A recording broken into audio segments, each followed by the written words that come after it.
It seems the one question that every agent is asking today is, how do I get more listings? And understandably so. For most markets, listing inventory is at an all-time low and home values are at an all-time high. So every agent out there is focusing all their marketing efforts on potential sellers. But here's the thing, the majority of sellers don't just have a home to sell. More than likely, today's seller is also a buyer. And here's where things get interesting.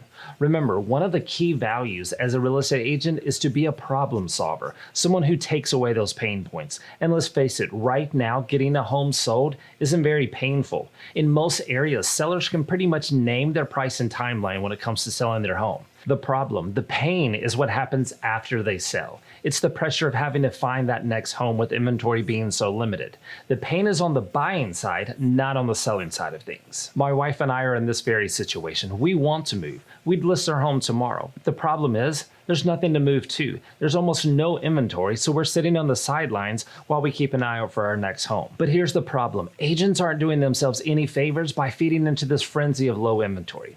I'm friends with quite a few other agents on social, and they're shouting that home values have skyrocketed, that the market is crazier than the great toilet paper shortage of 2020. I don't need an agent to tell me that the market is crazy. I need an agent to provide me with a solution. We as agents need to start focusing on solutions instead of spending our time magnifying that problem. You see, in a feeble attempt to get more listings, we're actually making the problem worse. The more agents talk about there being no inventory, the more we're telling potential sellers not to take action. And we sit back and scratch our head and wonder why the inventory problem continues to get worse. Why? It's because we've lost sight of how we can show our value as problem solvers. So if you want to get more listings, assure sellers that you can solve their buying problem instead of focusing on the listing side of things. Potential sellers aren't looking for someone to solve the pain point of selling, because let's face it, for the most part, there is no pain point in selling right now. I could list my home tomorrow and have multiple offers by the end of the day. You see, agents are trying to solve a problem that doesn't exist. Instead, focus on solving the actual problem. Because while other real estate agents are panicking about the problem, you're going to be saying that you have the solution. I love how one real estate agent put it. Yes, you can buy, yes, you can sell, and yes, we can help.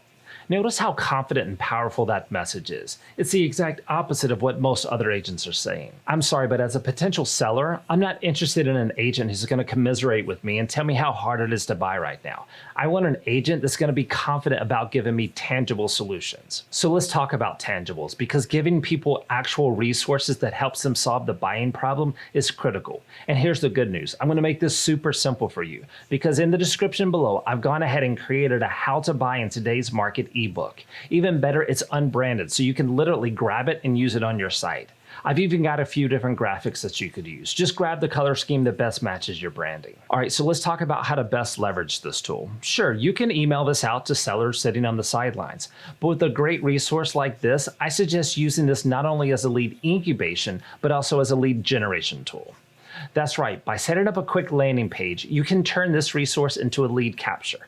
Potential sellers can simply submit their contact info for an instant download. Now keep in mind, this ebook is just one of the many things you can do with this strategy. The main goal here is to appeal to those sellers by focusing on their buying problem. And that may mean getting a little creative, finding solutions that remove that barrier. You want to show the public that yes, there is actual inventory available and they can buy a home.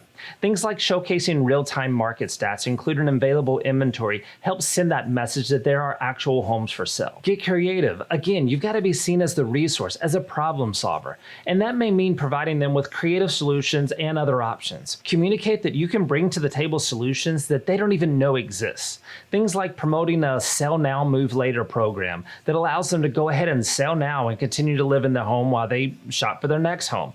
It's essentially a rent back solution. Or how about a buy now, sell later program where they can tap into their equity with the form of a bridge loan, allowing them to go ahead and buy first and then sell later once they've found their dream home. The whole point here is you've got to send a message that yes, they do have options that they may not even know exist. Simply put, you've got to be the answer while everyone else is describing the problem. Once you let sellers know that you can be their complete resource for both their selling and their buying problem, you'll have more listings and you'll know what to do with. As always, if you've got any questions or get stuck along the way, just leave a comment and I'll try to help you out. Thanks and have a great day. Okay, what's next? Just click on any of these videos for more simple and free strategies to grow your real estate business.